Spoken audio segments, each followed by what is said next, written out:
La foi est la clé de toutes les richesses divines. L'Évangile déclare ce qui est dans le monde invisible. La foi, c'est simplement croire Dieu, même lorsque ses affirmations semblent démenties par ce qui tombe sous les sens et sous les yeux. C'est l'action qui manifeste notre foi en la parole de Dieu. Nous agissons d'après ce que Dieu dit, déclarations que nous croyons et auxquelles nous devons nécessairement obéir. Une foi vivante implique l'action. Une foi qui n'agit pas peut être considérée comme morte. Une acceptation purement intellectuelle de la vérité n'en fera jamais la démonstration pratique. Si nous croyons la parole de Dieu, agissons en conséquence. N'oublions pas cependant que la foi, qui est une démonstration des choses invisibles, demande la communion avec Dieu. Et c'est sur ce point que bien des âmes font naufrage. Elles se reposent sur ce que d'autres leur ont dit de la parole écrite, plutôt que sur ce que Dieu leur dit par sa parole. La foi qui porte à Moïse doit avoir comme base la parole du Dieu vivant, telle que la renferment les Écritures. Parole appliquée à l'âme par le Saint-Esprit lui-même. Quand Dieu parle, ses ordres comportent la force nécessaire à leur exécution. Par la foi que Dieu donne et l'assurance de la rémunération.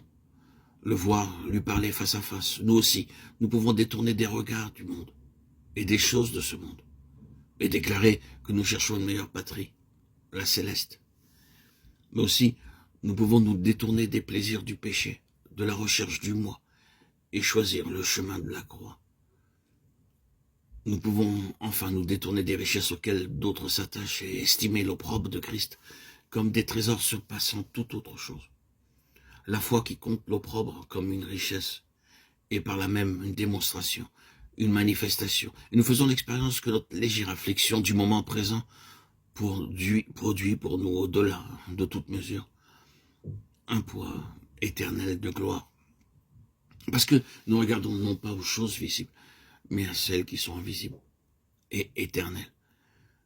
2 Corinthiens 4, 17, 18.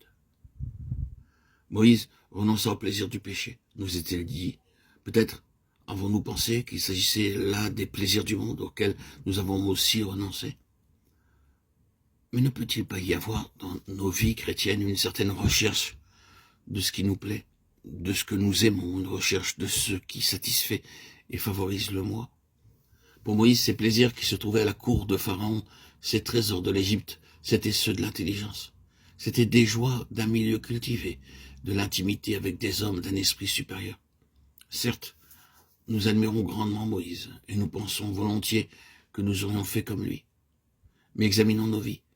Avons-nous choisi l'existence facile, confortable, ou le chemin de la croix? Nos aises ou le sentier du sacrifice? Refusons-nous des concessions au monde ou refusons-nous de nous associer à lui? Nous amassons-nous des trésors sur la terre ou bien amassons-nous dans le ciel auprès de Dieu un trésor qui ne manque jamais? Comme Moïse, renonçons-nous à tout ce qui s'étend sous nos yeux pour rechercher la communion avec Dieu dans l'ardent désir de lui parler face à face? Avons-nous décidé, avec le secours de sa grâce, de le connaître aussi intimement qu'il est possible de le faire pendant les jours de notre pèlerinage terrestre?